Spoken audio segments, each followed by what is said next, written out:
खरं सांगू का, आजकाल देऊळ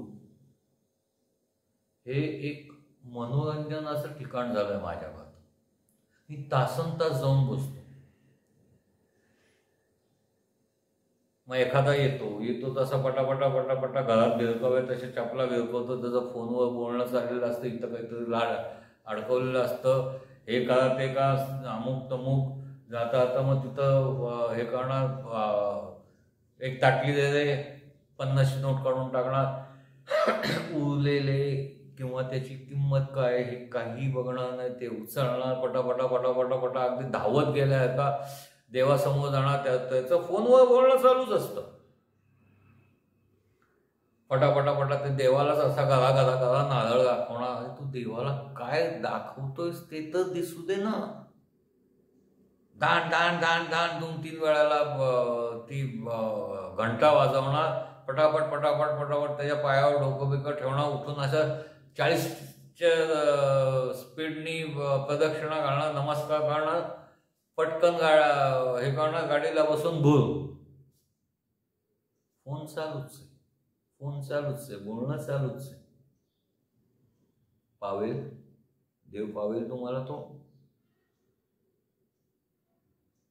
2 मिनिटं तुम्ही तुमचा बिझनेस बंद ठेवू शकत नाही.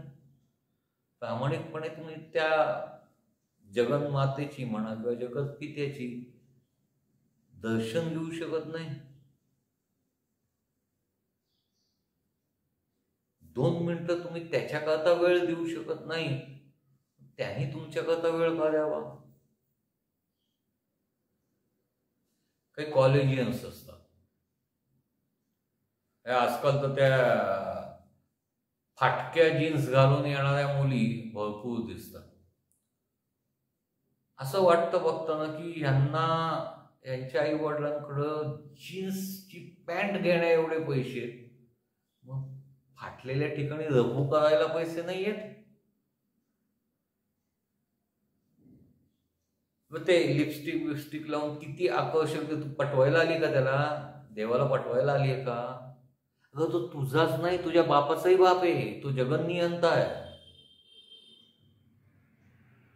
मग ओठावरचं लिपस्टिक पुसलं जाणार नाही अशा पद्धतीनं येणार, पेटे पेटे पेटे येऊन मग ते दादा केवढ्याला आहे हो हा. 20 हो, किती महाग झालाय.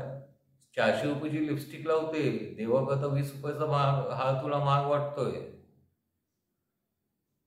तसंच लसकत मोडत किती जण माझ्याकडे बघताय, त्या हिशोबाने हे जाऊन देवाला असा हार देऊन, मी देतीये, किती मोठं देतीये ना तुला, येऊन मी तुझ्यापर्यंत आले, हे तुझंच नशीब आहे असं करत नमस्कार करणार, प्रदक्षिणा घालणार आणि जाणार. भुलेल देव हिच्यावर. हा, आजूबाजूचे भक्त भुलतील एक वेळ, पण देव भुलेल का.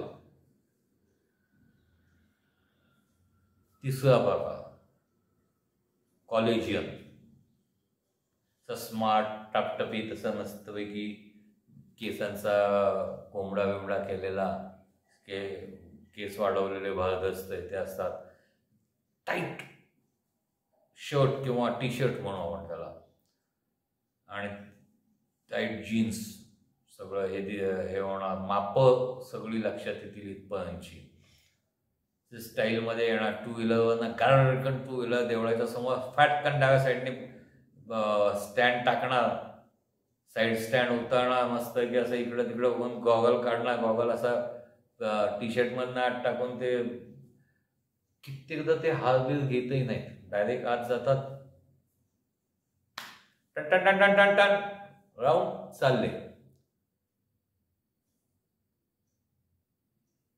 काय होणार आहे तुमचं. परवा मी एक देवळात तसं बसलेलो असताना एक साधारण 60-62 वयाचा माणूस माझ्या शेजारी येऊन बसला.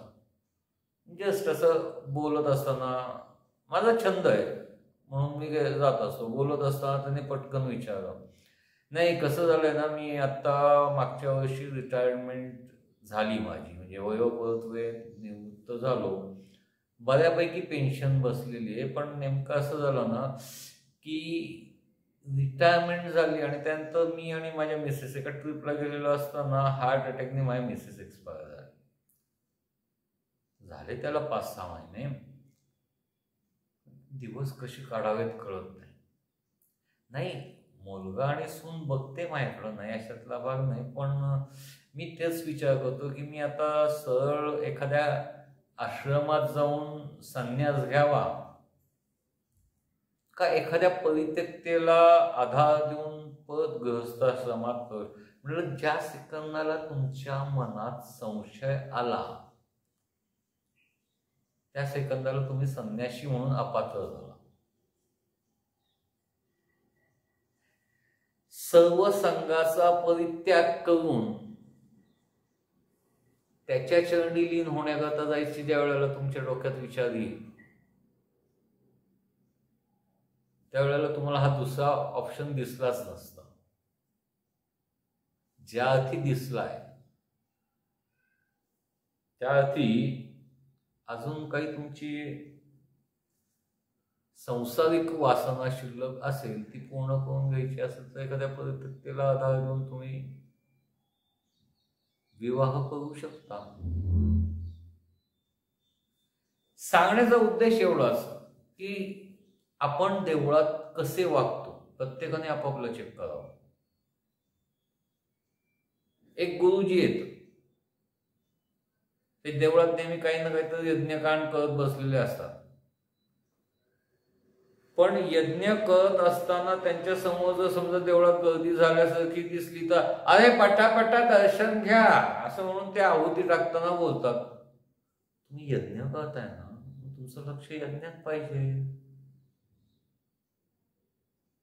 त्यावेळेला त्या गुरुजींचं दानपेटीवरही लक्ष अगदी हे असतं.